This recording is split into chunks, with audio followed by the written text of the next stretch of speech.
Baik, selanjutnya dari penelpon yang sudah masuk, silakan. Oke, Assalamualaikum warahmatullahi wabarakatuh, Ustaz. Waalaikumsalam warahmatullahi wabarakatuh. Iya Pak, silakan. Saya mau bercerita sedikit, Ustaz. Ya. Kurang lebih hampir 3 tahun yang lalu, saya melakukan suatu perbuatan yang mungkin bagi sebagian besar orang, bahkan Allah Subhanahu Wa Taala sendiri sampai murka. Perbuatan yang saya lakukan adalah suatu perzinahan, Ustaz. Kenapa saya melakukan suatu perzinahan itu dan akhirnya istri tahu, itu karena saya tidak mendapatkan kepuasan seksual dalam posisi tertentu yang saya inginkan.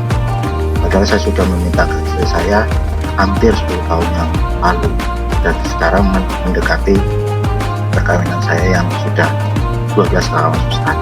Pertanyaan saya ada 2, Ustaz. Yang pertama adalah, karena saya sayang sekali dengan istri dan anak saya, apakah yang saya lakukan ini salah? Jelas salah. Terus lantas apa yang bisa saya ucapkan ke istri saya sehingga istri saya mau menuruti apa yang saya mau, gitu. Itu yang pertama. Yang kedua adalah, Sebentar, satu-satu dulu Pak. Biar tidak menumpuk ya. Bapak nggak usah tutup teleponnya. Jadi saya jawab. Sebelum saya jawab, saya mau tanya dulu. Bapak sudah membahasakan ke istri, dan saya mau tanya, respon istri seperti apa? respon istri pertama shock, Ustadz. Terus yang kedua, Bukan masalah perzinahannya. Masalah yang Bapak inginkan tadi. Bapak kan bilang, karena saya tidak puas dengan ada gerakan yang saya inginkan dalam biologis, istri saya tidak mau ikut lakukan. Begitu kan? betul. Baik. Waktu Bapak minta gerakan itu, istri nolak atau gimana? Awal menolak, Ustadz. Terus kedua, karena saya sedikit agak tegas, kemudian istri mau melakukan, tapi kalau melakukan dengan suatu paksaan kan akhirnya menjadi tidak enak, Ustaz. Tapi intinya istri melakukan, Pak ya? Betul. Baik, Bapak pernah tanya nggak ke istri, kenapa dia tidak mau melakukan? Karena kan gini Pak, interaksi biologis kan tuh indah ya. Allah jadikan tuh sebuah kenikmatan kan. Orang bersentuhan, orang berciuman, orang meletakkan kemaluan itu kan kenikmatan. Karena kalau Allah tidak kasih kenikmatan, mungkin tidak akan ada populasi manusia kan Pak ya. Makanya pernah waktu Nabi SAW mengatakan, di kemaluan kalian ada sedekah, ada pahala besar. Maka ada sahabat yang bertanya, ya Rasulullah, apakah kami menggauli istri kami sudah dapat kenikmatan, dapat pahala lagi? Jadi sebenarnya itu memang ada kenikmatannya. Plus lagi ada pahala gitu kan. Jadi Bapak lebih baik muhasabah, introspeksi diri, kenapa istri tidak mau lakukan? Mungkin maaf, dia merasakan rasa sakit dengan gaya yang Bapak mau misalnya, maaf ini saya bahasakannya. Atau mungkin dia risih karena dia merasa ada sesuatu yang dia tidak percaya diri, gitu kan. Misal contoh. Nah ini perlu dikonsultasikan atau dibicarakan baik-baik. Jadi biar dia sampaikan apa sebabnya, karena ya, satu keindahan, satu kenikmatan yang tidak melakukan itu jadi tanda tanya, kenapa gitu kan. Nah itu perlu Bapak tanyakan ini. Apa Bapak sudah pernah tanyakan ke istri, kenapa dia tidak mau lakukan gitu? Karena tidak mau, Ustaz. Oke, saya mau tanya Mbak, maaf lebih dalam. Yang Bapak minta ini haram atau halal dalam agama? Insya Allah halal, Ustaz. Baik, saya perlu jelaskan Pak ya. Kalau meletakkan kemaluan di dalam dubur, hukumnya haram. Tidak, saya tidak Itu mau. yang pertama. Yang kedua, meletakkan kemaluan di dalam kemaluan lagi haid dan nifas haram. Tidak, saya tidak. Berarti tidak ya? Oke, selain daripada ini berarti yang Bapak minta ya? Iya, betul. Baik. Berarti memang kalau itu saya jawab dulu pertanyaan pertama ini. Ini maaf saya lebih detail bertanya supaya nanti apa yang saya sampaikan sesuai dengan yang Bapak harapkan ya. Pertama sekali istri salah. Istri Bapak salah. Kenapa dia tidak mau patuhi Bapak dalam masalah ini? Sementara yang Bapak minta bukan hal yang diharamkan dalam agama Islam. Sementara Allah SWT mengatakan dalam surah Al-Baqarah, A'udzubillahi minasyaitonirrajim, nisa'ukum harthun lakum fa'atu harthakum anna syi'tum waqaddimu li anfusikum. Artinya, para istri adalah ladang kalian, maka datangilah mereka, datangilah ladang kalian semau kalian dan dahulukan diri kalian. Maksudnya bisa saja kalau kita mau minta dia di atas, kita di atas, di balik belakang, itu tidak ada larangan dalam Islam.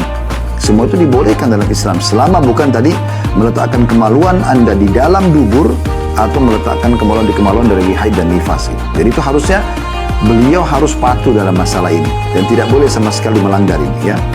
Kecuali punya udzur syar'i. Contoh misal, mohon maaf Pak, mungkin dengan gaya yang Bapak harapkan ternyata dia merasa sakit ya.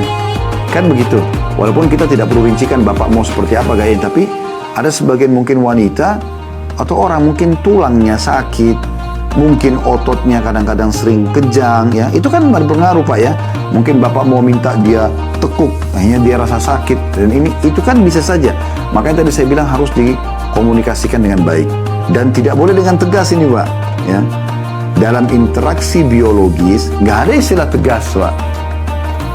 Interaksi biologis ini karena dia romantis ya, itu resepnya itu apa? Bumbu-bumbunya ya, romantis, tutur kata yang santun, tatapan mata yang syahdu, jaman tangan yang lembut. Itu memang harus begitu, penampilan yang menarik, bau badan yang wangi. Nah ini bumbunya, baru biologisnya indah itu.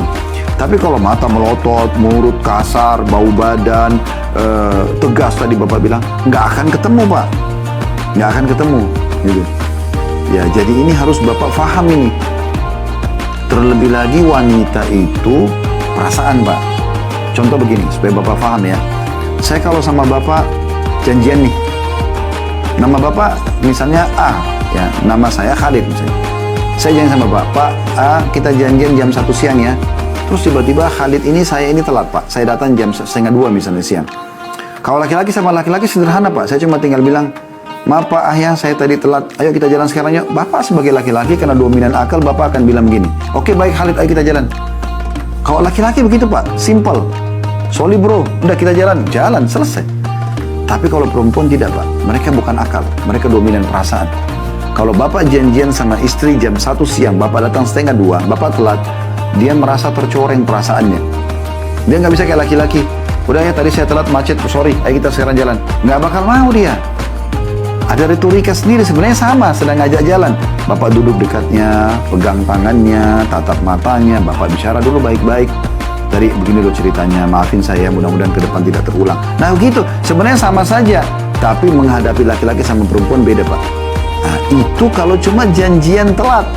Bagaimana kalau Bapak sedang mau menyentuh badan dia, menyentuh kemaluan dia? Itu lebih sensitif Pak. Bisa ditangkap ya? Ya, jadi ini pesannya penting Pak, karena ini masalah mungkin jarang dibahas di pengajian-pengajian, tapi ini masalah keromantisan hormon yang perlu kita ketahui, sehingga bagaimana Bapak itu menjadi seorang figur suami yang kalau Bapak lagi tidak ada, dirinduin sama istri. Nah itu kenapa? Karena kelembutan Bapak, kesantunan Bapak, ya. Bapak juga puasin dia semampu Bapak, itu semua akan ada efeknya besar sekali. Tapi kalau Bapak menjadi seorang figur laki-laki yang dikenal tegas, keras, ya, berwibawa di depan istri, ada saatnya itu ya, ada saatnya kita tegas, di saat-saat tidak semuanya. Nah wanita dominan perasaan. Nanti dia kalau Bapak keluar dia bersyukur, nah, syukurlah dia sudah tidak ada di rumah, karena orangnya kalau masuk pasti melotot, pasti marah-marah, pasti segala macam. Nah ini juga efeknya panjang Pak ini, efeknya panjang, efeknya juga kepada pelayanan biologis Pak. Kalau Anda betul-betul membuat istri Anda merasa sangat nyaman dengan Anda Pak ya, komunikasi, fasilitas semampu Anda ya, makanan, minuman, pakaian, segala macam, muamalah Anda, maka yakin Pak, pasti Anda datang ke rumah, dia sudah mandi, dia sudah pakai baju tidur, dia wangi, dia siap melayani Anda, karena memang yang dia sambut ini seorang pangeran yang dia rindukan Pak, karena muamalah Bapak selama ini baik. Jelas Pak ya? Baik, nanti Bapak yang terapkan dalam kehidupan, ini yang saya maksudkan. Baik, saya mau tambahkan, ini masih pertanyaan pertama ya Pak. Jadi istri Bapak salah, tapi ini cara bermuamalah dengan beliau. Sisi yang lain Bapak salah. Bapak salah karena hanya merasa ada 1-2 gaya yang Bapak mau dalam biologis, kemudian tidak terpenuhi, Bapak larikan ke perzinahan. Ini keliru Pak. Tidak bisa ini jadi hujan, tidak bisa jadi argumen Bapak mengatakan, oh saya berzina karena istri saya nggak mau patuhin saya. Nggak bisa Pak. Tidak usah kita bicara 1-2 gaya yang Bapak mau yang tidak dipenuhi. Dia tidak layani biologis Bapak saja. Misalnya dia stroke, dia sakit kanker, naudzubillah rahim misalnya. Dia memang tidak mau melayani, dia membangkang. Tetap Bapak tidak boleh berzina. Tidak boleh, zina haram dalam Islam dan termasuk dalam 7 induk dosa besar yang membinasakan. yang Nabi SAW sebut dalam hadis. Lalu bagaimana solusinya? Bapak bisa menikah kalau bapak memang mau lampiaskan ke orang lain. Poligami itu lain, itu mungkin masih bisa terbuka pintunya. Tapi saran kami bukan begitu, Pak. Saran kami bukan begitu. Terbukti sekarang Allah membuat bapak menyesal dan bapak bertanya kan? Ya, dan tadi saya sengaja tidak tanya nama bapak supaya memang ini tertutup, Pak. Kita tidak mau ini terbuka. Yang penting suara terdengar, cuma memang jadi pelajaran juga bagi teman-teman kita yang lain yang hadir dalam acara ini. Maka saya tetap mengatakan bapak salah, bapak wajib bertobat nasuha kepada Allah SWT dengan perzinahan itu. Dan perasaan penyesal ini dan merasa Allah murka, orang-orang menganggap itu besar, itu memang benar, Pak. Itu justru datangnya dari Allah supaya seorang mukmin merasa ini bersalah dan meninggalkannya. Ya. Baik, itu poin. Jawaban yang lain masih di pertanyaan pertama, apa yang Bapak harus lakukan? Tadi Bapak begitu ya, apa yang saya harus lakukan dengan istri saya ini supaya dia mau melakukan? Tadi sudah saya singgung sedikit, Pak. Coba Bapak buat suasana agak berbeda sedikit. Kayak misalnya Bapak lagi datang ke rumah, misal sekarang Bapak lagi di kantor nih, Bapak sebentar mau pulang ke rumah. Kira-kira apa sih yang istri paling suka, makanan kesukaannya misalnya? Bapak mampir beli, atau Bapak belikan dia parfum kesukaannya, atau Bapak beliin bunga, atau apa saja yang kira-kira bisa menyentuh perasaan wanita. Bapak pulang lalu kemudian Bapak buat ya kejutan buat dia, Bapak kasih dia gitu, hadiah. Buat dia senang dulu ya. Setelah dia senang, dia terima kasih segala macam gitu. Terus Bapak duduk gitu kan. Terus Bapak coba bahasakan sebagai bahasa laki-laki lah. Bagaimana Bapak itu kangen sama dia. Terus Bapak coba kenang satu interaksi biologis yang paling Bapak anggap sukses. Misalnya ya. Ingat gak waktu itu kita waktu di Bandung, kita waktu di sini, kita waktu di sini. Itu kok saya luar biasa gitu, merasa kayak nyaman sekali. Bisa nggak ya kalau sekarang kita gitu lagi nggak gitu? Jadi Bapak bukan sedang nyalain dia, Pak, tapi Bapak sedang membuat dia masuk ke khayalan dia apa yang pernah dia lakukan yang terbaik menurut Bapak dan Bapak puji gitu.